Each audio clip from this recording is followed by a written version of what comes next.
Hello, everyone, and welcome to a brand new episode of Constructive Criticism. This is episode 561, and I'm joined by the king of coverage himself, Mason Clark. Hey, how you doing? Dude, I'm so proud of you. Yeah, thanks. I mean, it was cool to get to work at PT even in that small capacity. Dude, whatever, small capacity. You were on camera more than some players. That's awesome. I can't remember a lot more than some players. I was on every round. Well, we don't have Abe here today. Abe is recovering from his PT trip, but we are going to be talking about Pro Tour Final Fantasy today. Mm-hmm. Mason, kind of before we get into it, like, is there what were your expectations going into this Pro Tour, and did they meet them, or did they exceed them? Yeah, so I mean, I guess from my perspective, in case you don't know, it's been talking about earlier, I did the hand cam for one of the players every round of the Pro Tour. And so my expectations going to the Pro Tour weren't like, I wasn't thinking about decks as much, like it wasn't a thing where I was like preparing in that way, just limited. And my limited prep, and I had a lot of friends on a lot of different teams. I had one of my coaching clients on Cosmos. Shout out to Victor, who did very well. Who, to be fair, kept his secrets much closer. But some of the other ones, like on Diamond or Sanctum and stuff like that, chit-chatting, it kind of seemed like everyone was like, yeah, there's like 3 decks you could play. And that's basically all there is. And it was sort of like mono red versus Izzet versus Omni, Typal. And I knew about the Golgari Roots deck, but wasn't a super big believer. And so my expectations were kind of met. I was like, I don't think there's going to be much going on at this PT. And like kind of looking around, Final Fantasy has some nice cards, but nothing that was like really jumping out to me as like over the moon strong. Like I was even a little skeptical of VV at first. I was like, oh, this card is good, but I think there might be a little overblown. I think it's better than I thought it was. But the set is not weak, but not as strong as some of the best things we're doing. And a lot of that comes down to mana efficiency, right? Like a lot of really strong 1 and 2 mana cards going on right now. Yeah, I think that I was telling my wife, I was like, I didn't test for this Pro Tour. I didn't have anybody to test with, but I have put a lot of work into Standard, and I'm pretty sure that Mono Red is going to win the Pro Tour. And it was funny because I think had you asked players, I don't know, 3 months ago, they would have said that Izzet is favored versus Mono Red, and I have never felt that way. I've always felt like Mono Red was very favored. And it seems like the players felt that way too. Like the players of the Pro Tour, that was the common consensus, is like, you play Mono Red because it's a good, efficient deck with, like you said, cheap cards that is good against the quote best deck. Yeah. I mean, like you apply a lot of pressure, and then the Mage Bane Lizard in the main deck, I think, is the thing that really cemented the matchup as good.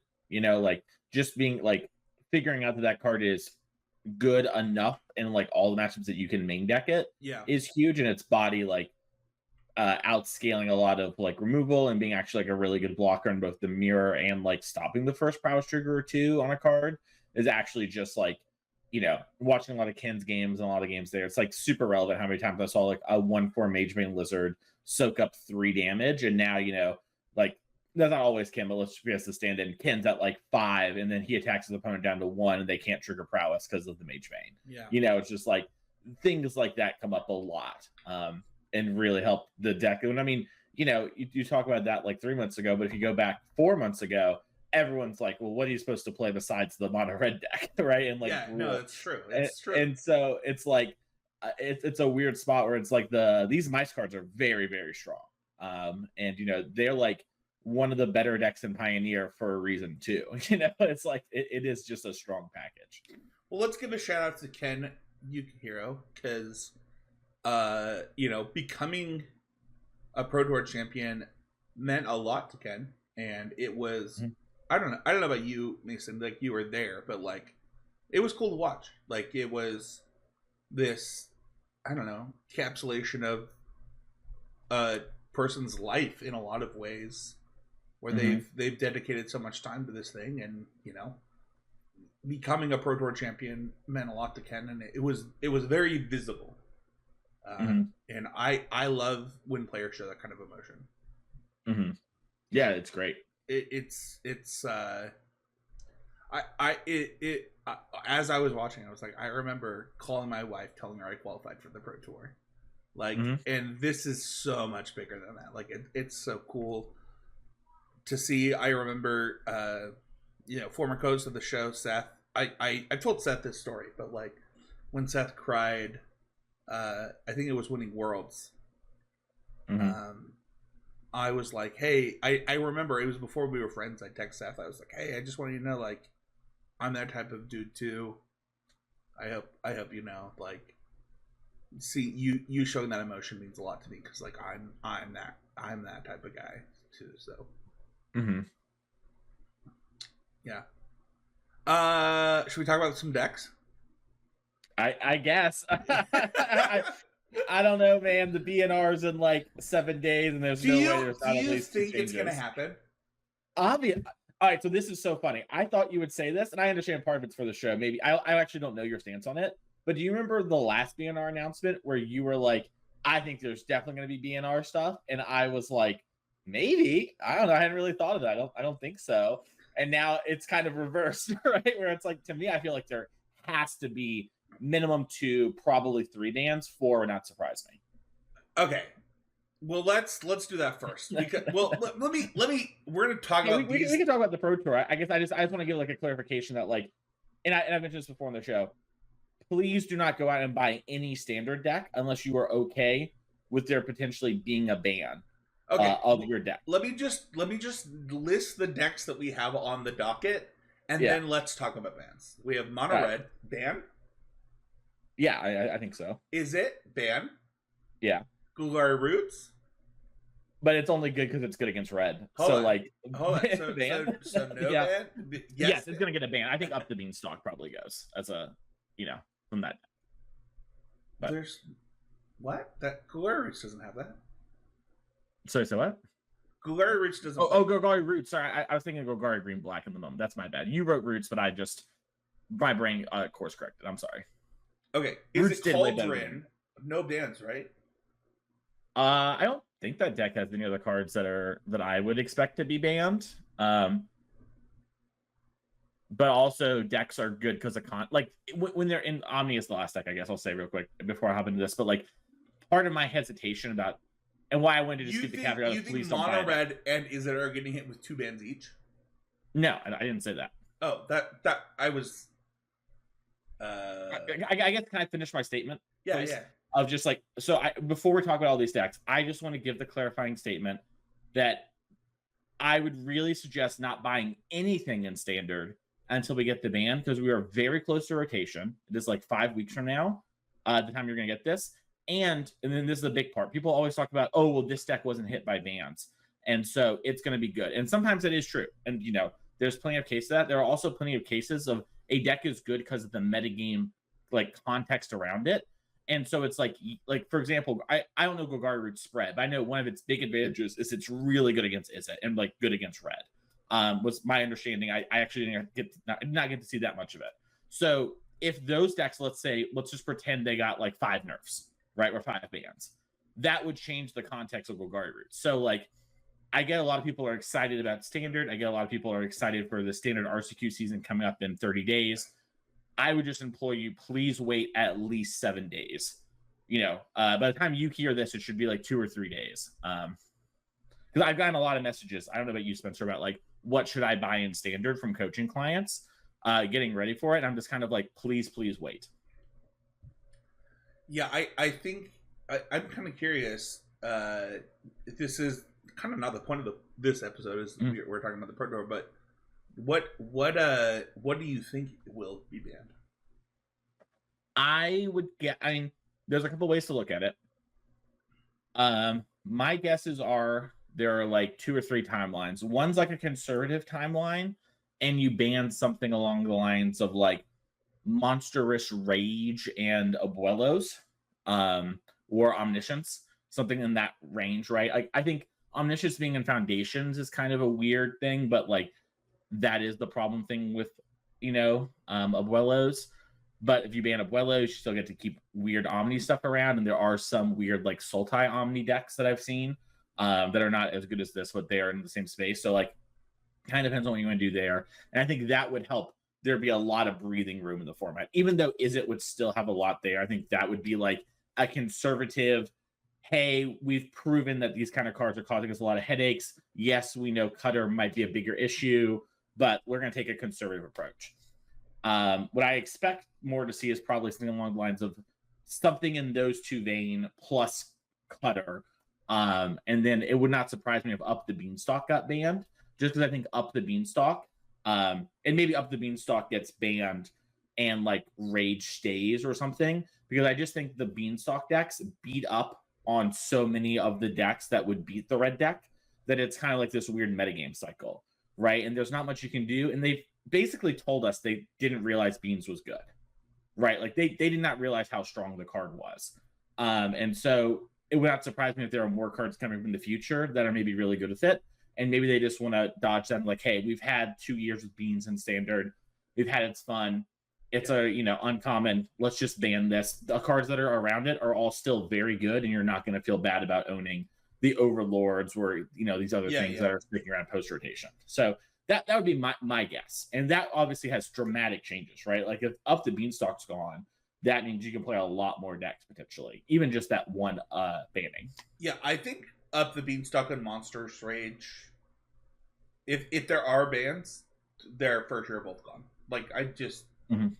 I mean, I say for sure, but like I'm not that sure. I would assume those two are just out of here. They're both uncommons, and all the cards around them are still really good, and there's replacements for some.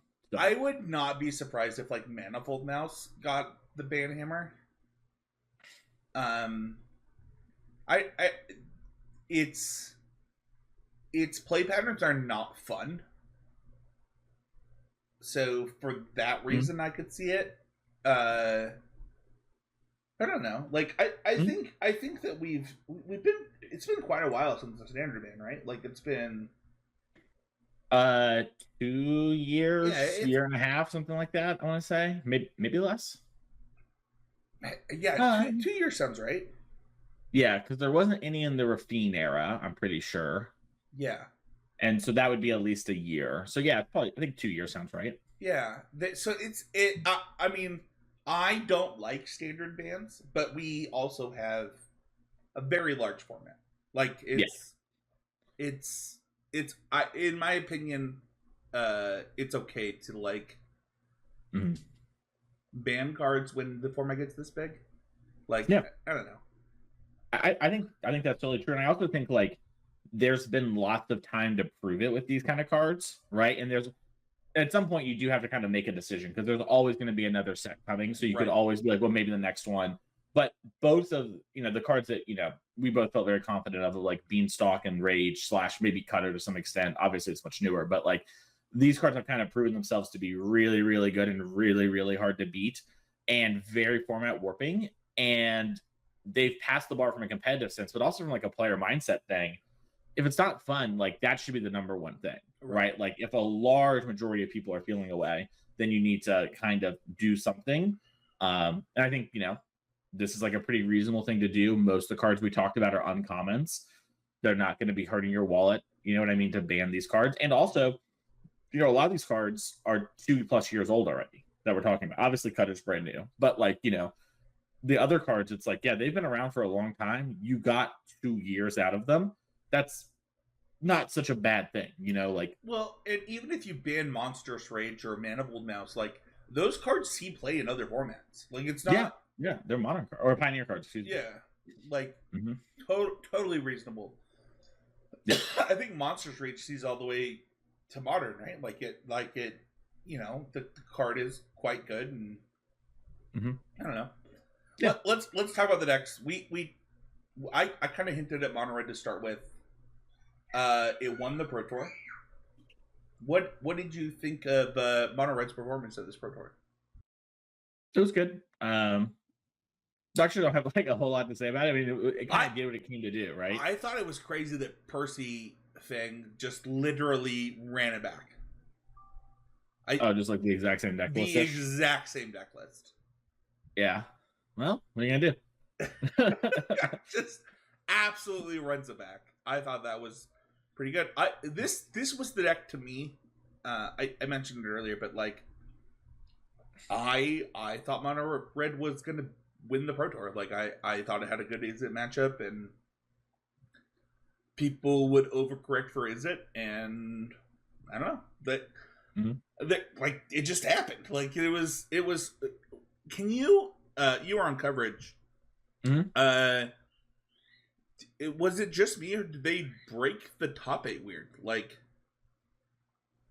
seeding said one thing, and then the top 8 did another thing, so that there was mirror matches instead of other things. Did they do something weird? No, that's just like a client side error, is my understanding. Oh, okay. Like it just like it updated wrong, but and just to be clear, because I actually saw some people tweeting some stuff like this yesterday. The coverage team and everything is not work with Wizards. You know what I mean? Like they don't have an agenda, and also they don't decide who plays who. Because I saw something like that. Oh, before. That's weird. I didn't think that. I just wondered if we saw the wrong thing. Yeah, my understanding is, and I don't know all the details, there was some sort of error in communication. But the correct players played the correct people. Like one played 8, 2 played 7, etc. Cool. And it just broke in such a way. I mean, when there's only 2 decks in the top 8 and it's evenly split, it's not unrealistic to have 4 mirrors. So we had 4 mirrors. Yeah. Well, let's talk about the other deck. Izzet? Mm-hmm. You mentioned VV, which is maybe the story of the tournament in a lot of ways. Mm-hmm. Where do you see this card? Like, what do you think about the card in the deck? Do you think that Izzet branches out? Like, what do you think? Yeah, I mean, I thought I kind of note, one of the weird things about what I did is I'm not really watching the game. I'm like tracking what's going on, and I can't see everything all the time because I need to be out of the camera shot, if that makes sense, most of the time. So it's sort of like you have a little moment to think. And one thing I thought is, wow, this VV card looks really fun. Like, I had not really cast it yet, and I was like, dang, this would be like sweet to have in a cube. And so I was kind of excited, like, what, in the back of my mind, in my free time, I was like, I wonder what like VV Izzet looks like without Cutter, without Rage. And I think Paulo's deck, the Izzet Cauldron deck, was pretty cool in that regard. And I think the card's good. I think it does a lot of like powerful things but it comes down at such a point in the game where the interaction is still good enough against it. And it dies to a lot of stuff and it requires investment, but it leads to some really cool turns. I think like, Abe's team played like Wild Ride, as did some other players. And like, that's like a really strong sign to me that like, there's a lot of power in this card that you want to include, one of those things just to enable these bursts, as Abe was calling it, Dark Ritual at the Pro Tour, just like get a bunch of it. And then that card was also just kind of nice as a side tangent. During the feature match here, I watched Ian Robb like kill a couple people where he just like played a Storm Chaser's talent, triggered Prowess, Wild Ride the Otter, triggered his Cutters, and just attacked. It was just like, all right, here's an extra 4 damage out of nowhere, not counting the other Prowess trigger. So, anyways, that's just to say VV in the other deck, it was impressive still. It's just a really, really powerful, efficient deck. Obviously, it's beatable. You know what I mean? Like, the deck did not have the best win rate in the world, but it's just it had a negative win rate. Yeah, it's like 49.5, I think is what it was. Was it that good? I thought it was lower than that. No, I'm pretty sure it was that good because I was looking at some of the coveragey stuff. For some reason, I thought it was like 46, but yeah. I mean, it also was the most played deck by a lot. By like it was 30 substantial. It was 41 or 46%. Oh, okay. I remember. Yeah, I remember guessing beforehand with some people. 42.3. Okay, 42.3. Yeah, that's a lot. That's a lot. I think it's the most played deck that I can remember. Oh, there's a couple. I mean, Oko was way more. Oko was like 60%. Oh, sure. Was it? Okay. Yeah, yeah. because I asked Frank about that. Like, what was the most, like, what was Oko's numbers again? Um, and so I think Oko was like 68% of the room, he said, if I remember correctly, which is just unbelievable. To be fair, they did include Izzet Cauldron in Izzet Prowess. Sure. I think they included some other non-Prowess decks in Izzet. So. Sure, that's fair. Yeah.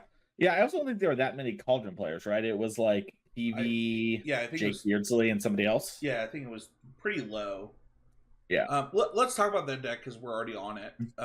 Yeah. So this deck won the challenge and took second in the challenge literally the day of top 8. Mm-hmm. I have actually played this deck now. I plan on recording a video with this deck and Golgari Roots for Constructed Clash. Have you ever put a VV under a VV on a Cauldron? Because it's a lot. It's so much. You're like, yeah. Oh, I just actually have 11 mana. It gets out of hand very quickly. One of the things that I found interesting though is like, I feel like the hate cards against Izzet are like the same hate cards. Like it didn't really like dodge anything. Yeah, I don't know if it does dodge too. I mean, I guess the one thing that's nice about it is like some of your cards are a bit like less reliant on casting multiple spells. So like you are better against the high noons, but like barely. I'm like stretching here. You are playing a lot of similar stuff. I think a lot of it probably is just like about the execution, which is interesting to say the least. It looked very good in the feature match area. I got to watch Paulo play against Stefan, and that game was one of the more standout ones of the weekend to me. So we mentioned Golgari Roots. This is the deck that, if you look at the deck list, we're going to talk about it later in this show, but mono 2-ofs. Just so many 2-ofs. And was one of the better performing decks of the weekend. You kind of mentioned earlier it's good against the red decks, quote unquote. Yeah. Do you consider this deck like something that can continue? Do you think that, I mean, if Up the Beanstalk gets banned, the other Golgari deck just disappears. Does this one stay around? Yeah, I would say I don't know enough about its matchup spread, and I haven't looked into it across the other stuff to really know. Like, as a side tangent, the feature match area had red in every single round except for like the main feature, except one where we had green black versus Omni. And so I in my mind, it's hard not to think about like a red hit. And my understanding, but I haven't got to really talk to the players in too much depth, but sort of, what was told to someone who was told to me on coverage was sort of like, we're playing this because it owns Izzet in red. And we think those are going to be like the two most played decks. And then maybe Omni is like a little bit above red, which is how it turned out. And so if red's gone, I don't know what it spreads like, like if Dimir midrange was a playable deck, it looks like it'd be pretty good. You know what I mean? Like kind of looking at it, it doesn't look like I would just fold over to that deck. But, like how different is Dimir if it doesn't have to care about Monstrous Rage or Cutter? So I think it looks like to me a deck that I'm like, okay, I want to explore this more when we like get the BNR right before rotation happens with Edge. So like during that little period, I'm going to be definitely looking at it. It's funny because when you mentioned Omni, we've mentioned Omni a bunch of times, but like this deck, it's got to get a ban if the red decks get a ban, right? Like there's definitely, yeah. In my mind, it's like above Up the Beanstalk on the ban list order. Yeah, like I think the deck is like absurdly good. I don't know if you saw. Sorry, no, go ahead. I would say I don't know if you saw Team Cosmos's version of the deck. That was like very different. Cosmos once again being sort of like PV's team. Javier, Victor of Spellbombs. We had Robin on the show last week when we were gone. That's the team that Victor leads. And he is a listener of CC. Like their version of the deck was like very different, and I think very like everyone I talked to was like, "Wow, I wish I had Cosmos's Omni deck. I might have played it." You know what I mean? Yeah. Like very different, much cleaner plans, and it's one of those things that we see happen where like combo decks that get to play real games at the same time often overperform. And I think, if you were to like, let's say you just ban Monstrous Rage, this deck in my mind like warps the metagame so hard. So yeah, I mean, it had kind of looking at this, it had the second best win rate among most played decks. Like obviously Mono Red had a better one, but if you ban stuff like I think this deck would hold the format hostage in a lot of ways. Oh yeah, definitely. It would be problematic. That's not what Standard's about, right? Like that, no. Those play patterns are in Modern, Pioneer. We can have that elsewhere. That's totally chill. This is like not what Standard's supposed to be about in such a large majority of games. IMO. Yeah. I think for what it's worth, the reason that we saw so little mid-range, even Beanstalk decks, was people just expected this, and they were right. Like you cannot do that type of stuff if this isn't the format. Yeah. I don't even. Yeah, it's really tough, and like the Beanstalk decks also like. I don't know, them plus Omni plus even like honestly Red when they're on the draw, right? It's just like there aren't many good matchups for these mid-range decks. It's true. And then it kind of becomes like, well, is the mid-range deck, And like I remember us talking about this when like we had our first of like the 4 weeks of Standard that we did, and Izzet was first popping up, but it's like Izzet is the best mid-range deck, Yeah. And let's just talk about kind of the data was interesting because Izzet kind of fell into that slot at this Pro Tour. Like, yeah, you have your games where you have like Double Cutter or whatever, but for the most part, like the decks were even built to kind of play that middle game plan. Definitely, yeah. And I mean, it performed very well in those spots. So I think the nice thing about the Izzet deck is just how mana efficient it is and how good it is at like playing a reasonable long game while also just being like, okay, you're dead on turn 4 at the exact same time. I think VV helps a lot with that sort of thing. And I think it does a great job of that. And we had some conversation in our like, CCMTG Discord about like, is it deployable if Cutter was banned? And I think the answer is like, yes. Will it be the best deck, and like the thing that people are defaulting to? Probably not if it was just Cutter banned, but it's going to probably still be around, and it has a lot of strong play Cutter. Yeah, for sure. Yeah, I think that it's funny because it would be really easy to look at the data and be like, "There's no need for bans. The most played deck had a negative win percentage," but I don't think that's how. I don't think that's how it works. Like it is clear that this format is very homogenized, and we need to change something. Yeah, definitely. I think that the PT impacted this metagame in really interesting ways, because for me, like the 3 best decks were so clearly the 3 best decks that you saw things like Golgari Roots happen. Like it was so clear that you saw really weird stuff like that Golgari Roots deck. I don't know if you looked at the deck list yet, Mason, but that is there is some crazy stuff happening in that deck. That's one of the decks I saw before the PT where a friend needed cards for that one and the Jund Roots deck. So I'd seen those, but it is so wild. You're right. It's just like I feel like there's also so many different ways you could build it too, despite having kind of a small card pool, you know? So it's weird for sure.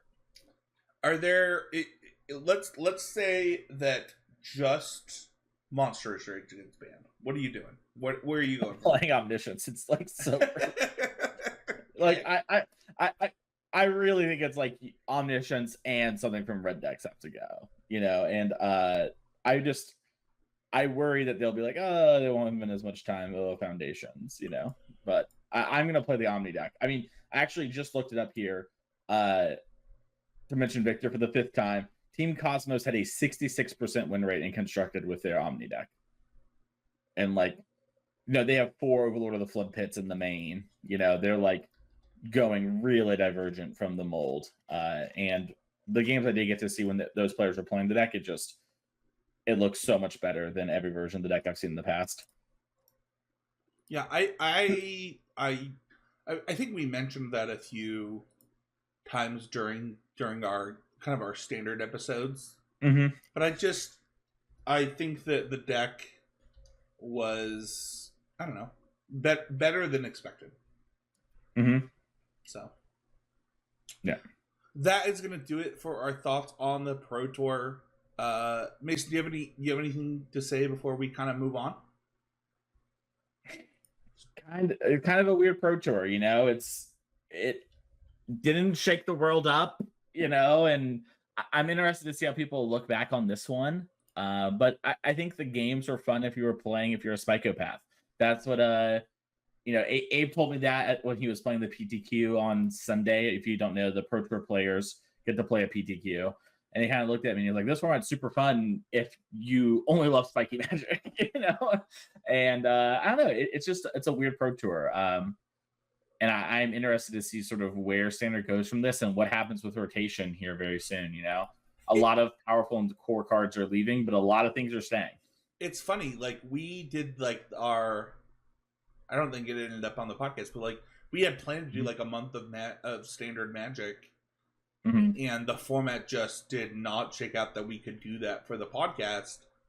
And then you still have to play Pro Tour. Like they're like, regardless of what CCMTG does, like there's still Magic to be played. Mm-hmm. And I don't know. I don't know about how you felt in coverage, but like it was really fun to watch. Mm-hmm. It was not like an unentertaining Pro Tour.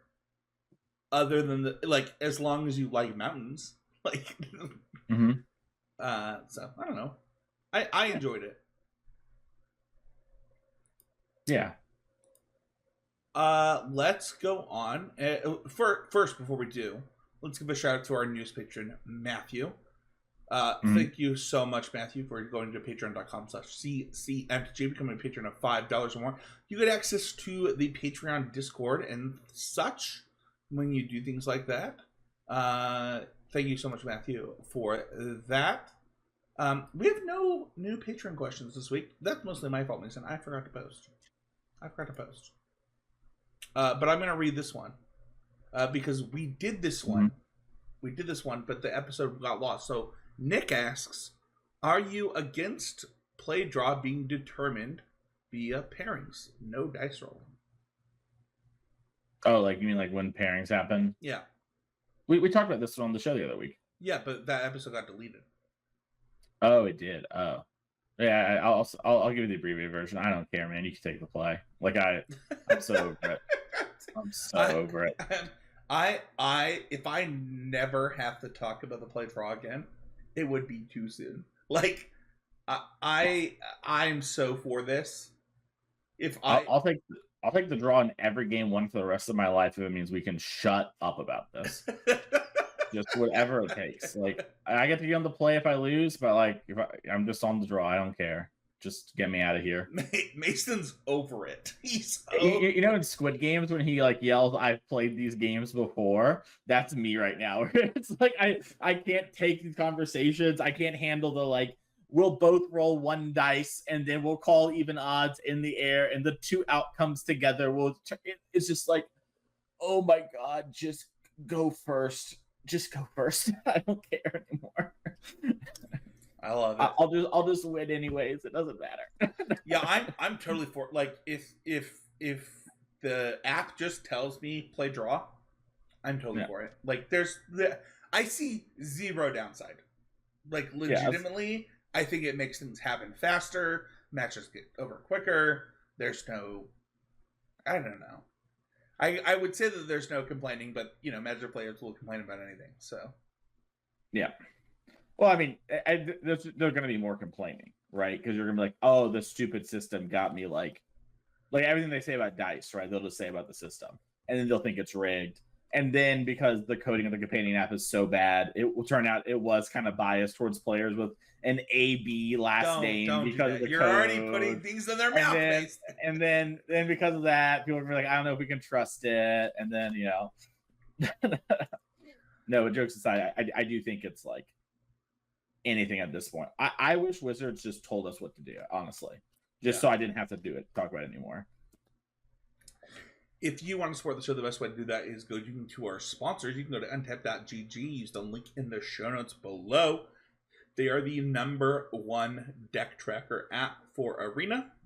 We also have the best card lending service in Mana Trade. You just go to CCMTG4 right now, or use the link in the show notes. Or you can go to the swag store. Just once again, link in the show notes. Just click those links. Click those links, man. Click them. Click them. But the point of the show is always improving. We're always trying to be better today than we were yesterday. And the point of the show is getting better each and every day. And my always improving moment is Golgari Roots, Mason. And specifically, Dragon Sniper. Where we were testing decks from the Pro Tour and like talking about like what we want to do for Clash this week. And I was like, what is this card? Why is there 4 of it in the deck? And then I played the deck and was like, oh, that's why.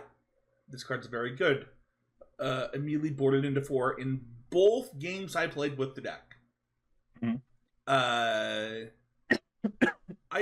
This is one of those things that I think it's easy to like overlook, like you don't know what a card does or whatever, but this is what an always improving moment is you have a moment where you think something else happens and you adjust.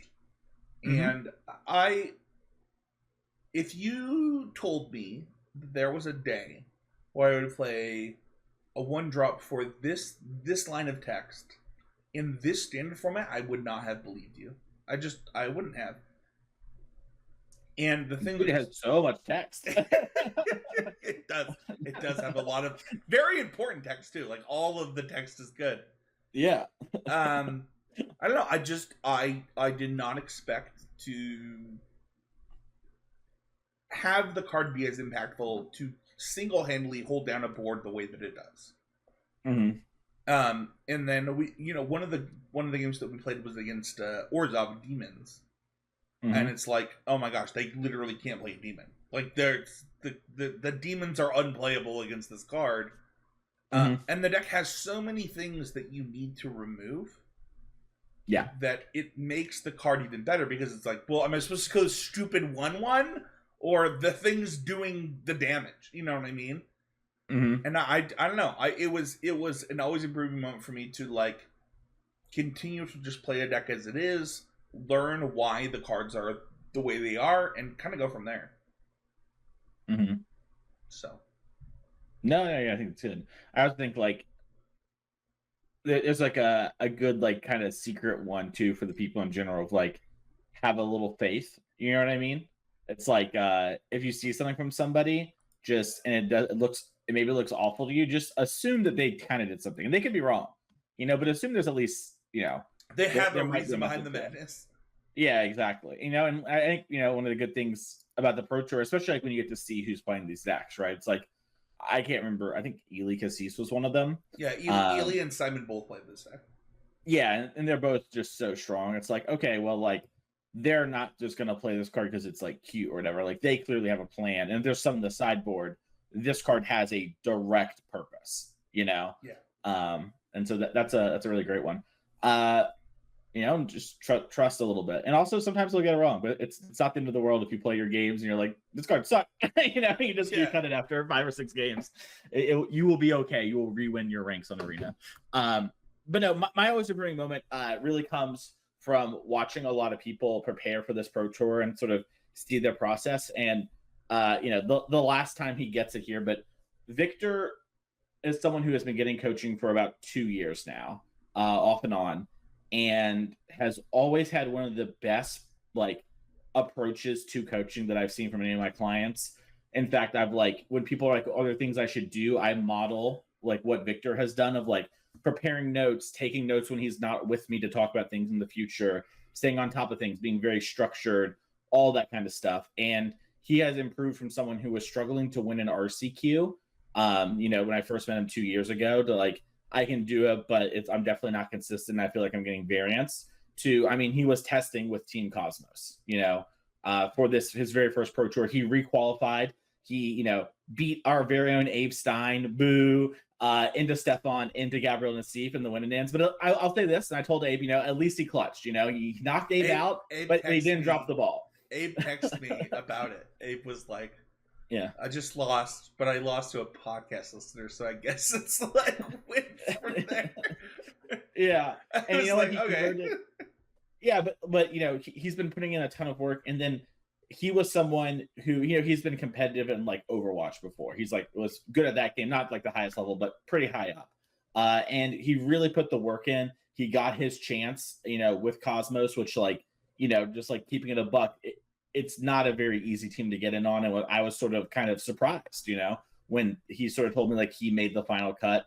Not that I think Victor would be a bad ad, just more like it's your first PT. What are the odds they're going to pick you over all these sort of people?